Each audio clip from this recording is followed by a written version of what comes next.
Hello! അങ്ങനെ നമ്മുടെ മൗനരാഗം പുതിയ പ്രൊമോയില് നമ്മുടെ വേലും രതീഷും പോലീസ് പിടിയിലാകുന്ന നിമിഷങ്ങളാട്ടോ നമുക്ക് ആദ്യം കാണുവാൻ സാധിച്ചത്. അപ്പൊ ഇവരുടെ അടുക്കലേക്ക് പോലീസ് വരുമ്പോൾ ആദ്യം തന്നെ രതീഷ് പറയുന്നുണ്ട്, "അതിന് ഞങ്ങളൊരു കുറ്റവും ചെയ്തില്ലല്ലോ സാറേ" എന്ന് പറയുന്നുണ്ട്. അപ്പൊ പോലീസ് പറയുന്നുണ്ട്, "ആ ഇതൊക്കെ അന്വേഷണം നടന്നുകൊണ്ടിരിക്കുകയല്ലേ. സാക്ഷികളായിട്ട് കുറച്ച് പേരെയൊക്കെ കസ്റ്റഡിയിൽ എടുക്കൂലേ, അങ്ങനെ കണ്ടാ മതി. നിങ്ങളിപ്പോ തൽക്കാലം ജീപ്പിലോട്ട് കേറ്" എന്നും പറഞ്ഞിട്ട് നമ്മുടെ വേലുവിനെയും രതീഷിനെയും നമ്മുടെ പോലീസ് പൊക്കിക്കൊണ്ട് പോകുന്നുണ്ടേ.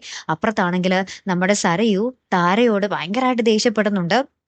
എന്റെ അച്ഛൻ എനിക്ക് വേണ്ടിയാണ് ഈ ഒരു കൊലപാതകം ചെയ്തത്. അച്ഛന്റെ ആത്മാവിന് മോക്ഷം കിട്ടണമെങ്കിൽ ഞാൻ കിരണെ കെട്ടണം. അതിനുവേണ്ടി ഞാൻ എന്തും ചെയ്യും. കല്യാണിയെ ഞാൻ തീർത്തിരിക്കും. കിരണെ ഞാൻ എന്നേക്കുമായിട്ട് സ്വന്തമാക്കിയിരിക്കും എന്നൊക്കെ പറയുകയാണ്. അപ്പൊ താര അവിടെ തടയുന്നുണ്ടേ. മോളെ വേണ്ട എന്നൊക്കെ പറഞ്ഞിട്ട് ഇങ്ങനെ ആക്ഷൻ കാണിക്കുമ്പോൾ നമ്മുടെ സരയു ദേഷ്യം സഹിക്കാനാവാതെ താരയുടെ കഴുത്തിന് ഏറി പിടിച്ചിട്ട് ദേ എന്നെങ്ങാനും മുടക്കിയാലുണ്ടല്ലോ എന്നും പറഞ്ഞിട്ട് ഇങ്ങനെ ഭയങ്കരമായിട്ട് ഭീഷണിപ്പെടുത്തുന്നുണ്ട്. സരയു ഒരുമാതിരി മാനസിക നില തെറ്റിയ അവസ്ഥയിലാട്ടോ. അപ്പൊ നമ്മുടെ വേലുവിനെയും രതീഷിനെയും അറസ്റ്റ് ചെയ്തത് അറിഞ്ഞ നമ്മുടെ കിരൺ ഭയങ്കര ടെൻഷൻ അടിച്ച് നിൽക്കുന്ന ഒരു രംഗങ്ങളിലാട്ടോ കൂട്ടുകാരെ പ്രൊമോ അവസാനിക്കുന്നതേ.